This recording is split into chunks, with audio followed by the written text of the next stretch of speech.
Hey, welcome aboard today's market sitrep. Matthew Buckley, call sign Wiz, the primary and weekly options model portfolio manager here at TGO. Apologize for not getting out of sitrep yesterday, but we had an awesome, about two and a half hour live trading session yesterday morning. Had nearly 1,000 traders in there that are interested in our newest launch, our full throttle launch, and then also had some live trading sessions yesterday afternoon around the Fed announcement. So I got pretty busy yesterday and couldn't knock out a sitrep.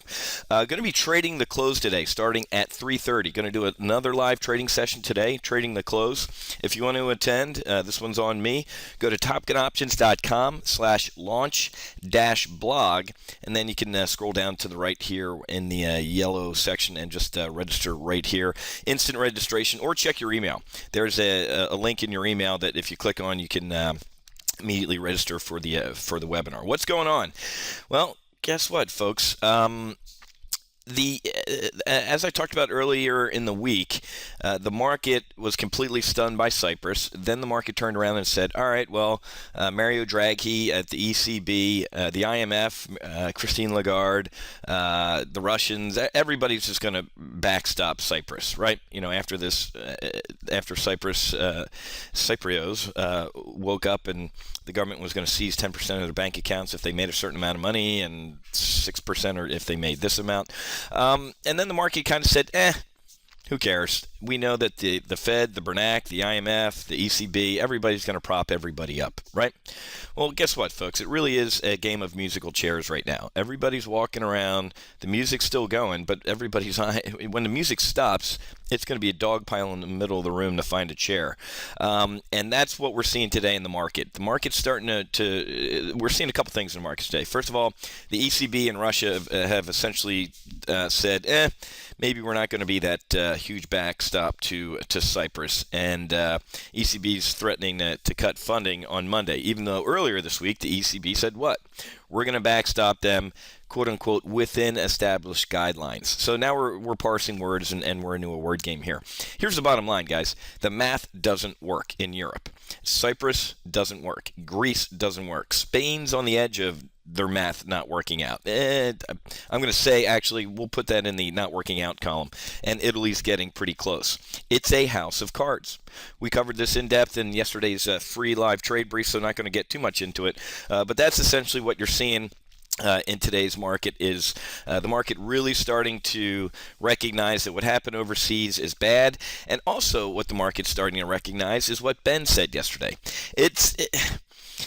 It was kind of a non-event, right? I mean, we all knew what he was going to say. He wasn't going to come out and say, I'm going to end quantitative easing. Surprise. Of course he's not. He's going to keep doing everything he's been doing for the past, ever since the financial tsunami hit. This is him, folks. This is the Fed propping up the market. And I got to be brutally honest, I think the man's delusional. In his press conference yesterday, he said, I do not believe that there's a stock market bubble.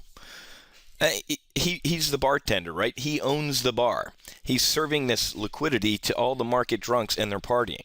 So that's like him, standing outside and saying, I see no problem with all the booze that I serve everybody. It's going great. Until everybody goes out and crashes their cars or they have liver failure. It's going to end badly. So the man really is delusional that this wealth effect is having a good effect on America. I'm going to pretend I'm a liberal Democrat and say the rich are getting richer right now. The rich are the ones on Wall Street and other folks that are participating in this, and the poor are getting poorer. That is what's going on as a result of the Bernac and what he's doing. So don't get me started. We'll talk about more of this during our live trading session this afternoon. But here's why the market's pulling back. You ready? We talked about this earlier in the week that this would be a market-moving number. First of all, existing home sales came in way weak, right? They missed their number, right? They hit a 3-year high. Great. They hit a 3-year high, but they missed the forecast of just over 5 million and came in shy.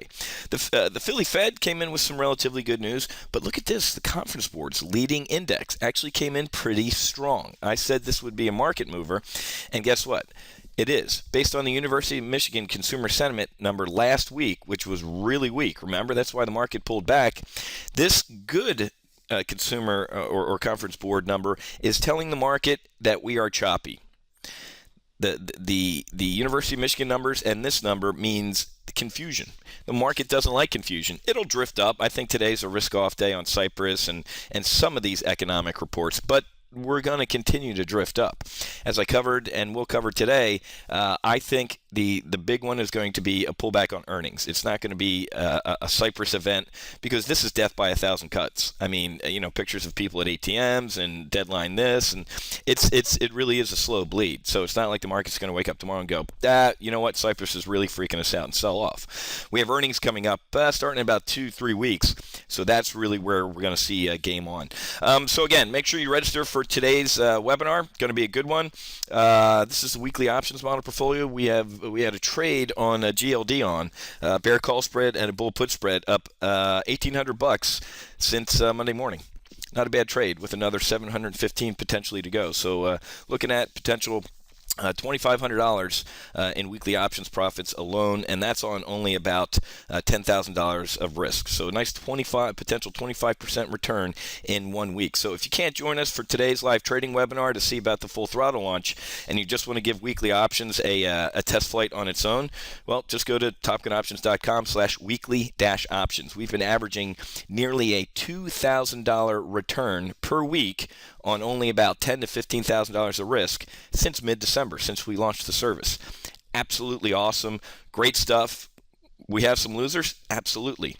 But obviously, we're doing a hell of a lot more winners than we are losers.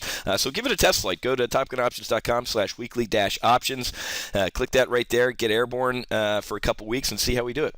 And like I said, we've been averaging nearly $2,000 per week in profit. So see if during your test flight, if I'm a man of my word. Okay, I got to run. Got to get ready for our live trading session this afternoon. If you want to join that, go to topgunoptions.com/launch-blog, and I got to go brief, and I'll see you guys in that live trading session, 3:30 p.m. trading the close. I'll talk to you guys then.